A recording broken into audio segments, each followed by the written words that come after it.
wins in 9 races. Let that hit you again. 5 wins in just 9 starts. That has not happened in NASCAR since 1987. Not in the modern era, not in the playoff era, not in the next-gen era. And what exploded at Kansas Speedway this weekend did not just shake up the Cup Series standings.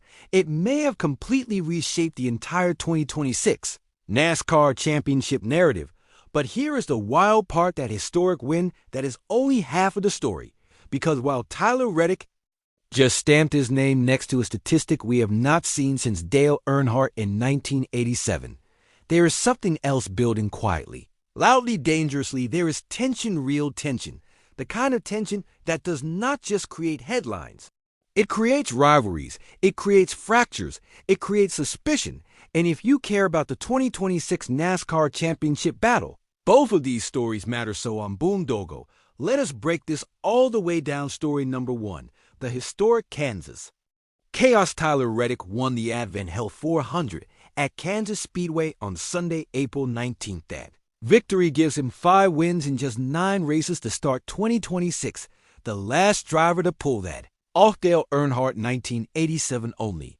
4 drivers in the entire history of NASCAR have ever accomplished that milestone, 4 driving the number 45 Toyota for 2311 Racing. The team, co-owned by Michael Jordan and Denny Hamlin, Reddick, now leads the championship standings by 105 points over Hamlin himself, yes, his own co-owner. And the way this race unfolded, absolute chaos. Reddick started from the pole after edging Hamlin in qualifying by 0.019 seconds.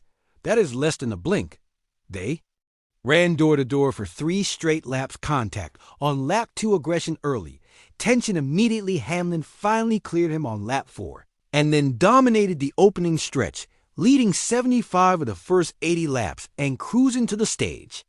1 win then, Kyle Larson entered the picture on the stage to restart. Larson powered past Hamlin, and during that run past Kevin Harvick for the most all-time laps led at Kansas Speedway. Meanwhile, Reddick had his own scare. He brushed the wall in turn 1 and radioed his team, saying the steering column felt slightly off-center. That could have been the beginning of the end, but it was not. With around 10 laps remaining, Reddick hunted Hamlin back down and retook the lead. It looked finished. It looked sealed. Then disaster. 2 laps to go. His engine sputtered, fuel pressure dropped. He was out. Reddick screamed over the radio. On pit road, Michael Jordan grabbed his head in disbelief. Reddick flipped to the reserve fuel pump and somehow kept the car alive, but Hamlin blasted by and reclaimed the lead win. Number 62 was right there for Hamlin, white flag in sight. Then everything changed. Cody Ware, running dead last and 6 laps down, spun on lap 266. Caution, overtime, game reset. Hamlin chose the inside line. Larson lined up behind him. Green flag. Larson dove low. Immediately, Hamlin got trapped in the middle groove. Reddick cleared him. Larson cleared him. Contact happened between Reddick and Christopher Bell, pushing Bell into the outside. Wall, white flag. Larson leads. Reddick second. Then the top lane opened. Reddick got a massive runoff, turned 4 Dove underneath Larson, and stole the win at the line. Chase Briscoe restarting 11th on fresh tires. Charged to 3rd. Hamlin faded to 4th. Bubba Wallace finished 5th. All 4 2311 cars finished inside the top 15. Reddick climbed out and said, "What fans are replaying everywhere, man. These late race restarts get crazy." I was shocked. I was able to get to his inside there standing next to Michael Jordan. He added, "You have got to deliver for Boss Man. If he is going to come hang out with us, we have got to get him dubs." Jordan exploding his celebration fist pump, checkered flag grab. Pure emotion. This kid is on fire. I do not even know what to say. I do not know if I can cool him down. He is unbelievable. Then came the awkward twist. I am racing against Denny, so I really wanted to beat him because I know we are going to talk some trash later. Denny Hamlin, he was crushed. He led a race. 131 laps. He was seconds away, and it vanished because of a last-place car wrecking at the worst possible moment. He did not hold back. I need Cody Ware running dead last not to wreck. When asked why he looked more upset than usual, it is Cody Ware 6 laps down wrecking.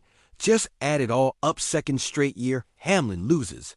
Kansas in the closing laps. Last two Kansas races, 290 laps led, 0 trophies. Story number 2. The lawsuit, the settlement, the suspicion. Now this is where it gets intense. Back in October 2024, 2311 Racing and Front Row Motorsports filed an antitrust lawsuit against a NASCAR. Writ went to trial in December 2025. 8 chaotic days later, NASCAR settled. Reports say 2311 received a major payout, permanent charters, and more influence moving forward.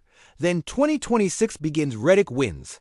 Daytona wins, Atlanta wins, COTA wins, Darlington wins, Kansas 5 wins in 9 races, and now the garage is talking.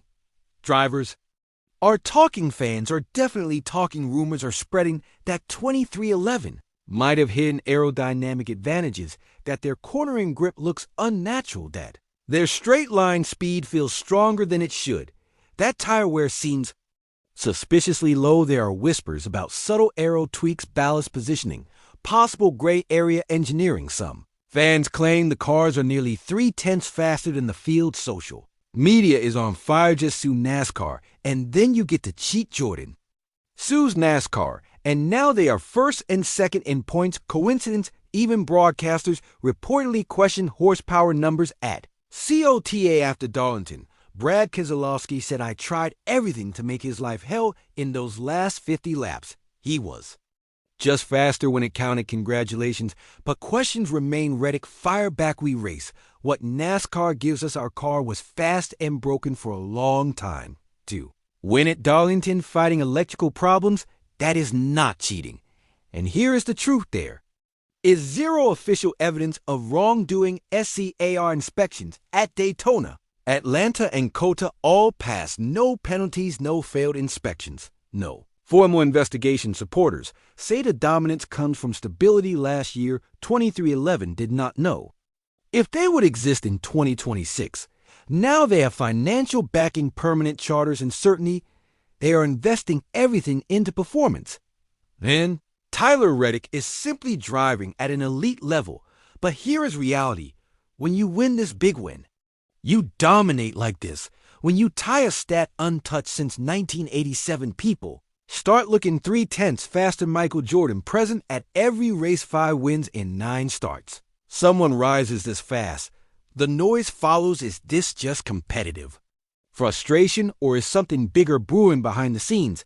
Until NASCAR finds something. It is just talk, but it is loud talk, and it is getting louder.